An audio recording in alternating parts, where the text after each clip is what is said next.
Yadadri thermal విద్యుత్ plant కోసం భూములు ఇచ్చిన వారికి ఉద్యోగాలు ప్రజాభవన్లో ఉద్యోగ నియామక పత్రాలు అందజేసిన డిప్యూటీ సీఎం భట్టి మంత్రి కోమటిరెడ్డి 320 మందికి ఉద్యోగ నియామక పత్రాలు అందజేస్తున్నారు. ప్రస్తుతం డిప్యూటీ సీఎం భట్టి మాట్లాడుతున్నారు. లైవ్ చూద్దాం. పెట్టుబడితో భారం పెరిగిపోయి భరించలానంత స్థాయికి ఎదిగేటువంటి ప్రమాదాలు ఉంటాయి.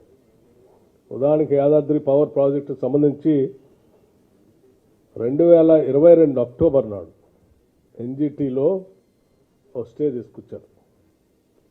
తీసుకొచ్చినటువంటి పర్యావరణ అనుమతుల్ని పూర్తిగా బంద్ చేశారు, క్యాన్సిల్ చేస్తే దాదాపు ఒక 2 సంవత్సరాల దాకా దాని గురించి పట్టించుకున్నటువంటి నాథుడే లేదు. వదిలేశారు గాలికి. వేల కోట్లతో పెట్టేటువంటి పరిశ్రమ ఒకరోజు ఆలస్యమైనా అది భారమే. అటువంటిది 2 సంవత్సరాలు ఆలస్యం కావటం వల్ల చాలా భారం పడింది. మీ అందరి ఆశీస్సులతో, మీ అందరి ఆశలతో ప్రజాప్రభుత్వం రావాలని కాంగ్రెస్ ప్రభుత్వం తెచ్చుకున్న వెంటనే 2023 7వ తారీఖు నాడు డిసెంబర్ నాడు కాంగ్రెస్ ప్రభుత్వం ప్రమాణ స్వీకారం చేస్తే